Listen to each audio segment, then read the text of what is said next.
আমার দোস্ত, আমার নওজোয়ান, আমার এই প্রথম দুই কথা, এক কথা হইল আখিরাত।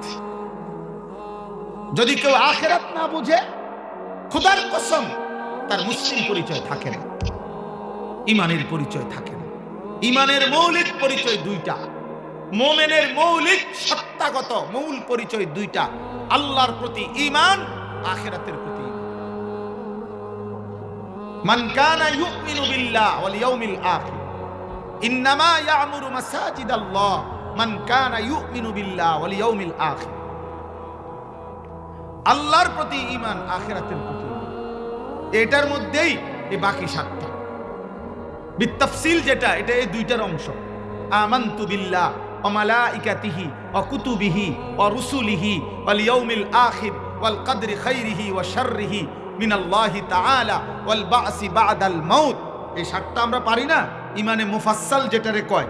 এই সাতটার সংক্ষিপ্ত রূপ কি, মানে সাতটারে যদি আরো সংক্ষেপ করে তাহলে এই দুই কথা, আল্লাহর প্রতি ঈমান, আখিরাতের প্রতি।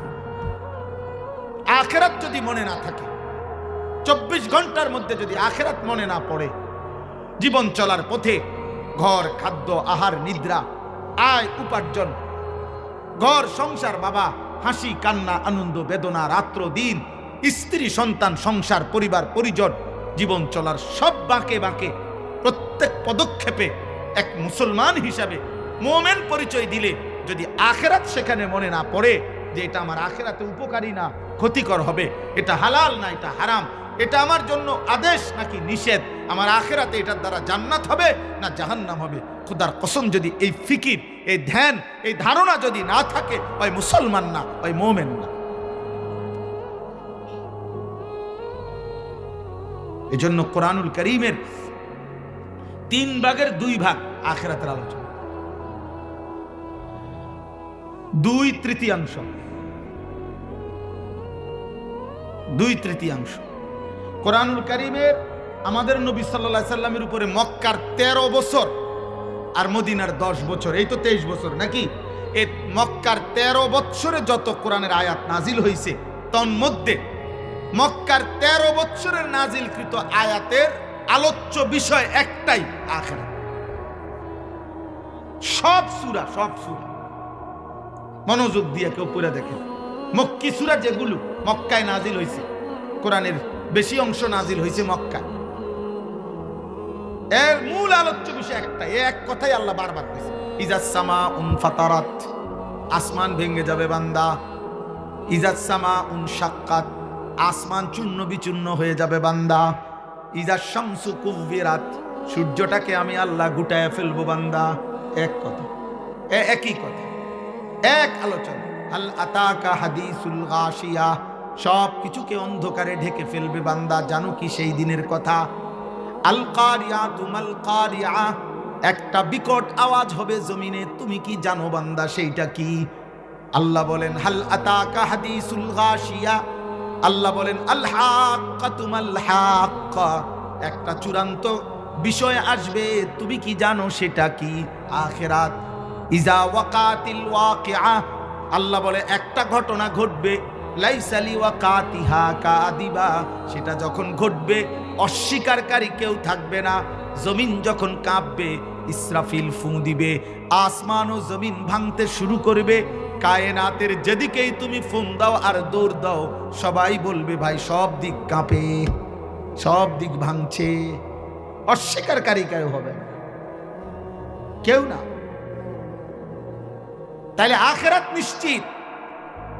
আজকে লক্ষ লক্ষ যুবক, শত শত নওজোয়ান বাবা, আজ তোমরা ইচ্ছায় হোক অনিচ্ছায় হোক, কৌশলে হোক দুশ্মনের ষড়যন্ত্রে হোক, মা বাবার গাফলতি হোক, আপন ভোলা হয়ে তোমাদের জীবন থেকে সব আয়োজনই আছে, চুল, চেহারা, জামা, পোশাক, খাদ্য, খাবার, উপার্জনের চিন্তা, হয় বিদেশ, নয় বাজার, নয় ব্যবসা, নয় চাকরি, সব কিছু ঠিক রাখছে। দুশ্মন কোনো না কোনো কৌশলে শুধু আখিরাতের চেতনাটা সরাই দিচ্ছে। বিদেশ যাইবা, মোবাইল টিপো, চাকরি কইরা করো, নারী দেখো, উপার্জন করো, নারীও দেখো, রোজগার করতে থাকো, অসুবিধা নাই, উলঙ্গ ছবিও দেখো, যখনই সুযোগ পাইবা তখনই গান গাইবা, তখনই নাচ দেখবা, তখনই নর্তকী দেখবা, তখনই বারে, রেস্তোরাঁয়, হোটেলে, আড্ডাবাজির মধ্যে দেখবা। বুড়া মানুষেরও বলছে, বুড়া মিয়ারও বুঝাই দিছে 60 বছর চাচা গাবরাবেন না, শরীরে না খুলে কি হইছে, চোখে বেড়ি দেখেন, নর্তকী দেখেন, চা দোয়ানে বইয়া আপনি দেখতে থাকেন। আপনি বুড়া না, আপনি বুড়ো হইলে অসুবিধা কি, বিড়ি খাইতে থাকেন। বুড়ো হইলে অসুবিধাটা কি, গালি দিতে থাকেন। বুড়ো হইলে সমস্যাটা কি, কিস্তি নিতে থাকেন। আখিরাতের কথা মনে করেন না। 60 হোক আর 600 বছর হোক, আপনি মরতেন না। আগের ওয়ালারা ব্যাককল ছিল দেখে মরে গেছে, আপনার আমলে আর মরণ নেই। নাই তো বুড়া মিয়া কেমনে টেলিভিশন বলেন না কেন? 60 বছরের বুড়া কেমনে বিড়ি খায়? হ্যাঁ, ঘটনাটা কি? 60 বছরের বুড়া মিয়া কেমনে কিস্তি লয়, সুদ লয় কেমনে? আপনার আজও মনে পড়ে নাই আখেরাত? আপনার আজও মনে পড়ে নাই খবর? আহা, হায় হায় বদনসিব চাচা, আপনি মরতেন না তাইলে আর? এই আমি প্রথম আমার আজকে বক্তব্য এটা, আখেরাত মনে করতে হবে। আখেরাত কিশোর ছেলের আজকে বলো বাবা, কম বেশি পড়ালেখা, কম বেশি উপার্জনের কোনো না কোনো পরিকল্পনা তোমাদের প্রত্যেকের আছে, কিন্তু সেজদা কোথায় আব্বা? যতগুলো ছেলে আমি যখন এখানে ওযু করতে আসছিলাম, ততগুলো অনেকগুলো ছেলেকে আমি দেখছি। তোমরা এসে দাঁড়াইছিলে আমারে দেখতা। আমি তখন ওযু এখানে করি নাই, মসজিদের ওযুর ভিতরে চলে গেছি। এখানে আমি অসংখ্য ছেলেকে দেখছিলাম যারা এখানে দাঁড়াইছিল, কিন্তু নামাজের যখন জামাত দাঁড়ায় আমি আবার পিছন দিকে তাকাইছিলাম, কই ওই যুবকগুলো ছেলেরা তোমরা মসজিদে ঢুকলাম না কেন? এই অসভ্য বেয়াদব, আজকের মাগরিবের নামাজ যারা একটা সেজদা দিলা না, আসমানের নিচে জমিনের উপরে, মুসলমানের বাচ্চা আসমানের নিচে জমিনের উপরে সেজদা না দিলে তার চাইতে নিকৃষ্ট বেয়াদব, তার চাইতে বড় অভিশপ্ত, তার চাইতে বড় ঘৃণিত, তার চাইতে বড় বিতাড়িত, তার চাইতে বড় মালউন আসমানের নিচে জমিনের উপরে কোনো কুত্তাও হয় না। কুত্তা, কোন কুত্তা এত বড় বেয়াদব হয় না, কোন কুত্তা এত বড় অসভ্য না। কুত্তা বেটা, যদি মানুষের বাচ্চা হস, কুত্তারে জিগাইস যে কুত্তা তুই সেজদা দেস না কা? কুত্তা তোরে বলবে আমারে আল্লাহ সেজদা দিতে বলে নাই, এই জন্য আমি সেজদা দেই না। তোরে বলছে তুই দেস না, তুই কুত্তার চাইতে নিকৃষ্ট।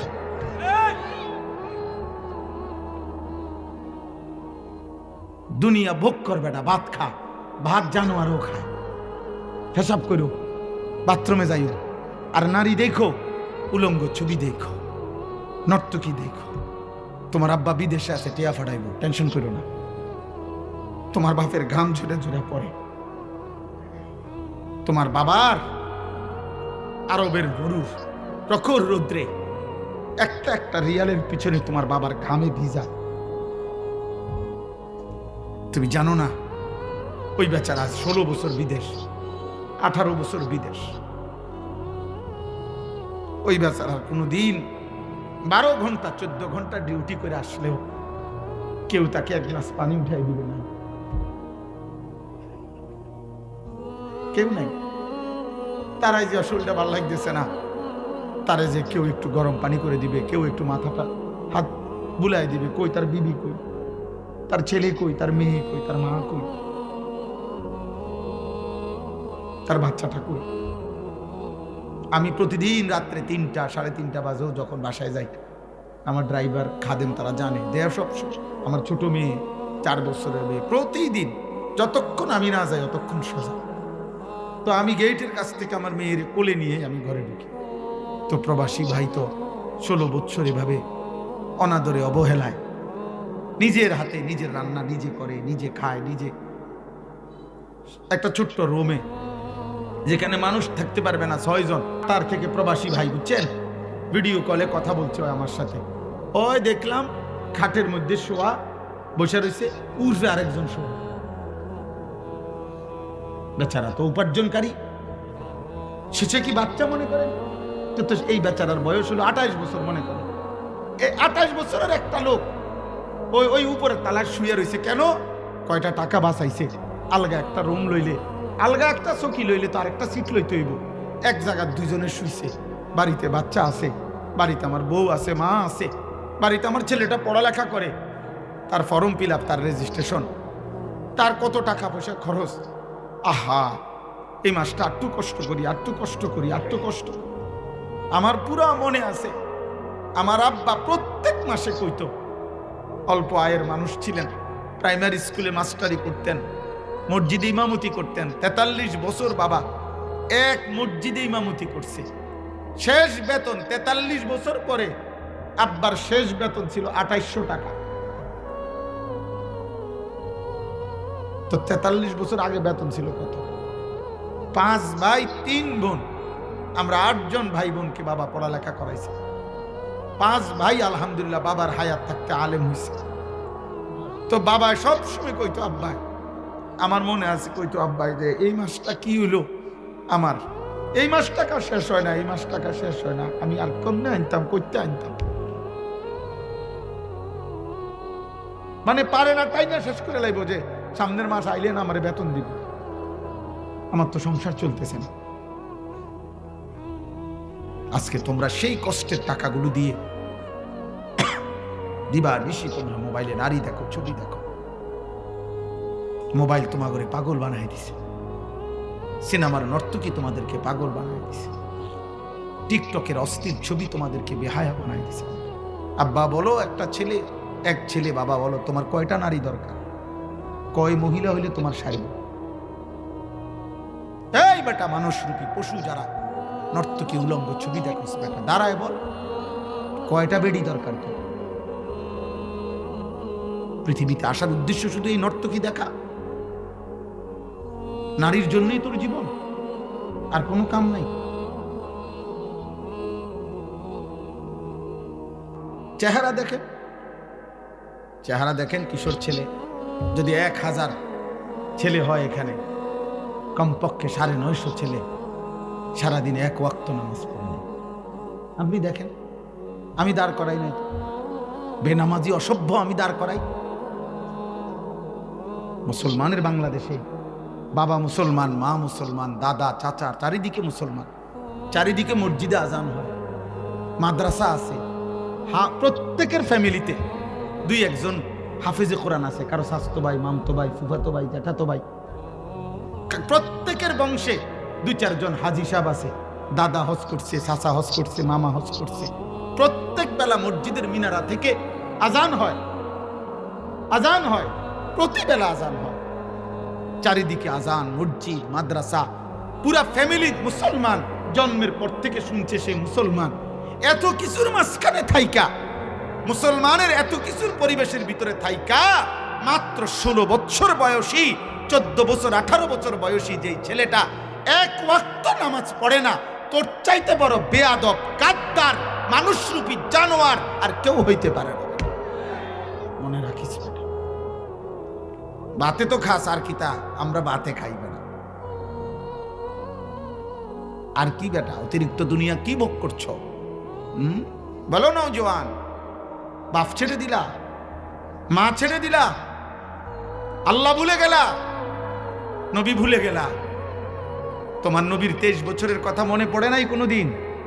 তায়েফের রক্তের কথা তুমি শোনো নাই? তোমার নবী পেটে ক্ষুধার কষ্টে পাথর ভাঙছে শোনো নাই? উহুদের দান শহীদ করা রক্ত নিয়ে তিনি যে খোলা মাঠে পড়েছিলেন বেহুশ হয়ে ঘন্টার পর ঘন্টা, তুমি শোনো না? আম্মা জান আয়েশা বলছে সারা রাত নবী উম্মতের জন্য কাঁদতেন। নবীর স্ত্রী বলছে আমি শত শত রাত দেখছি, সারা রাত্রি এক দাঁড়ানোতে থাইকা বহু রাত নবীজি দাঁড়াইয়া দাঁড়াইয়া কাঁদতেন আর চোখের পানি ফেলতেন। খোদার কসম হাদিসে আছে হাত্তা তাওয়াররামাত কাদামাহু, নবীজির 2টা পা মুবারক ফুলে ফুলে যাইতো, ফুলে ফুলে। যিনি আমার জন্য এত কাঁদলেন, আমি তার কথা একবারও মনে করব না? সেই নবীজির হক এই আমনের 2-4 প্যাকেট বিরিয়ানি, খিচুড়ি, এই উনার 23 বছরের মেহনতের বদলা। আচ্ছা, এটাই যদি ইনসাফ হয় তো ঠিক আছে, ঠেলাঠেলি আপনারাই করেন, আমি জীবনও ঠেলাঠেলি করি। আমি সুন্নি ওয়াহাবি এটি বুঝি না, আমি এটা বুঝি। এই ঠেলাঠেলিও আমি বুঝি না। আমি বুঝি দোনোটাই। ওয়াহাব এটা মানে আল্লাহওয়ালা, আল্লাহর নাম, ইন্নাকা আনতাল ওয়াহাব। তো কোনো ব্যক্তি আল্লাহওয়ালা হওয়া উচিত, কোনো ব্যক্তি নবী সাল্লাল্লাহু আলাইহি সাল্লামের সুন্নাহওয়ালাও হওয়া উচিত। তো কাজেই আহলে সুন্নাত ওয়াল জামাত এটাও আমার দরকার, আল্লাহওয়ালা হওয়া এটাও আমার দরকার। আপনি কি বলেন? কোনোটাই তো গালি না। সুন্নি এটাও গালি নয়, ওয়াহাবি এটাও গালি না। সুন্নি বলার দ্বারা খারাপ কাউকে বুঝায় না, ওয়াহাবি বলার দ্বারাও খারাপ কাউকে বুঝায় না। আপনি কারে বুঝাইছেন? আপনি করতেন ফেরেন, এটা তো কোনো কথাই না। আপনি কারে বলতে চাইছেন ওয়াহাবি? কি বলতে চাইছেন? কারে কারে বুঝাইলেন? কাকে বললেন? এই পৃথিবীর প্রত্যেকটা মুসলমান জানে যে আল্লাহর নামের সাথে সম্পৃক্ত করে কাউকে ডাকা নিষেধ। বোঝেন নাই কথা? কারো নাম রহমান, আব্দুর রহমান, তো তারে রহমান না বলা যায়নি। কারো নাম আব্দুর রহিম, তারে রহিমা বলা যায়নি। কারো নাম আব্দুস সাত্তার, তারে সাত্তারা বলা যায়নি। তো আল্লাহর নাম তো ওয়াহাব। আপনি জিজ্ঞাসা করেন তো আল্লাহর নাম ওয়াহাব, তো কাউকে যদি আপনি বলেন ওয়াহাবি, তো এটা আল্লাহর নামের সাথে সম্পৃক্ত, মানে আল্লাহওয়ালা, এটা অর্থ হইতে পারে। এটা কেমনে বলবেন কাউরে? সিস্টেম নাই তো, শরীয়ত সম্মত হবে না। আপনি যদি গালি দিতে চায়, আমাকে ফাঁস করলি টুপিওয়ালা করে কওমি মাদ্রাসার হুজুর নতুন গালি বানান, আলাদা সুন্দর কোনো গালি নিজেরা পরিকল্পনা কইরা কি গালি দিলে কলজা ছিঁড়ে যাইব হুজুরা, আপনি এটা বানাইবেন না বুদ্ধি করে। আপনারা একটা মিটিং করলেই তো হয় যে একটা ভালো গালি মন মতো গালি বানান। এটা গালি না তো। আমার ছেলেরে আমি একবার ওই কেরাত, ছোট ছেলে, ওই গজল আরে কোরআন শরীফ পড়তে কইছিলাম আমার মাদ্রাসায়। কইছে আব্বু তুই একটা কেরাত শুন। হ্যাঁ শুনায় না। পরে আমি বললাম বেত আনেন।